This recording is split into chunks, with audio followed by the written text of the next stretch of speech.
Thanks very much for joining us. Our hearts must go out to the passenger that lost their life, sadly, in this accident.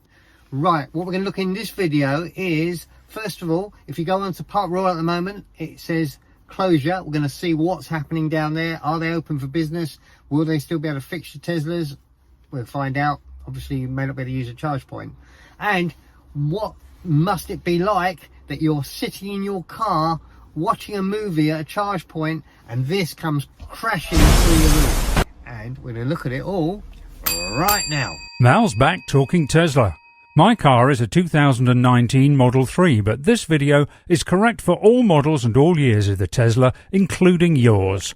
Please subscribe and you'll get the latest releases, and I can provide personal help with the features and enhancements if you get stuck. Hello, I'm over here. I'm going to show you a before and after shot. This is the board that the tyre flew off the car at 160 miles an hour, and you can see the dent it made in the actual there.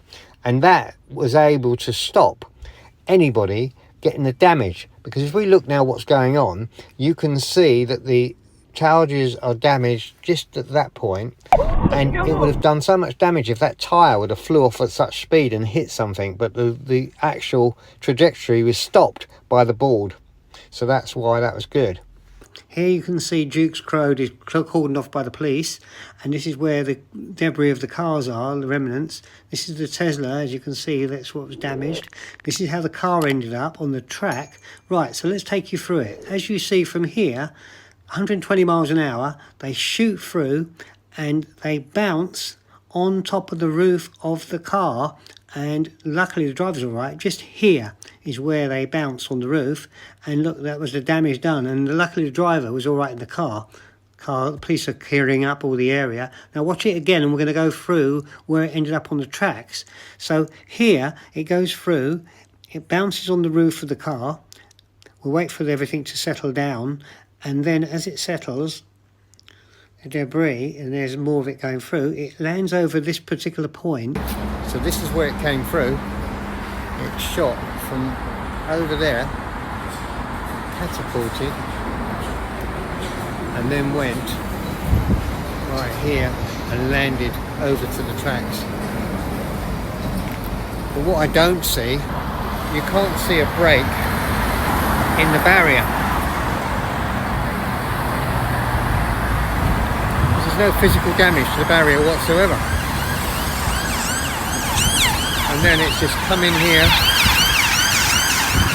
and it's actually hit across this fencing here. It was this, really, effectively. It was this stuff here, which isn't very strong. Once it went through that fence and then over the roof of the Tesla, hit that barrier over the other side, and then ended up crashes over down onto the tracks just there and ends up just like this.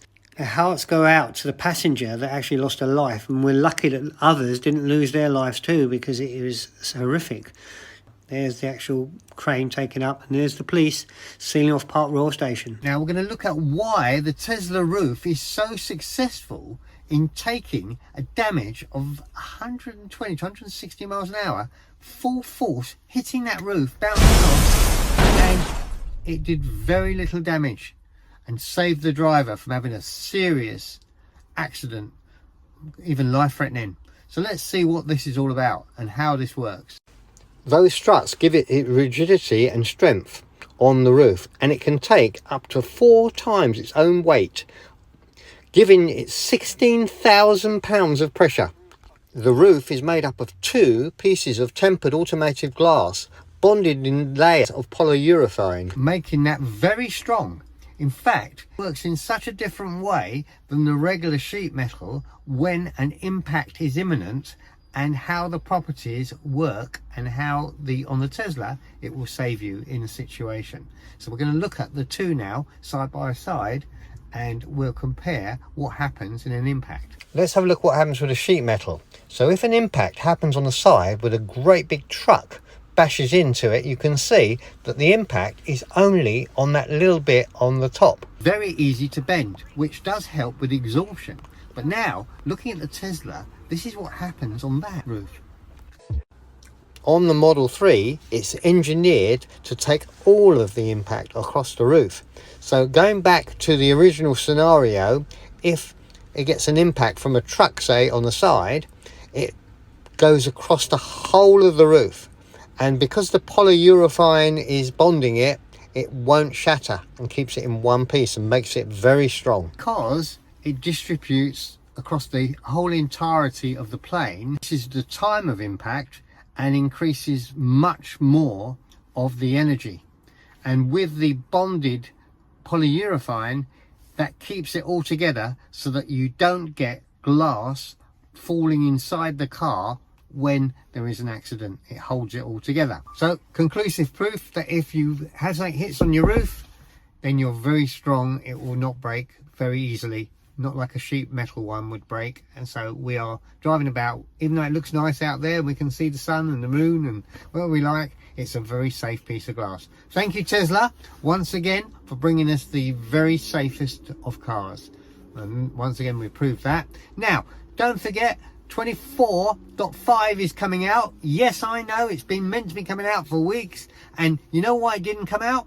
Because the Tesla engineers were too busy working on 10.69, which is a whole different FSD. So much so that Elon has decided to charge $15,000 for it, which makes my 2007 that I paid 3 years ago a good bet to have. So watch this video if you want to see all about 20.8. If you've got that, there was a few things on that that'll help you. And watch this video if you want to know what happens if your car battery 12 volt fails, what you need to do about that. Anyway, until the next video, I'll be seeing you.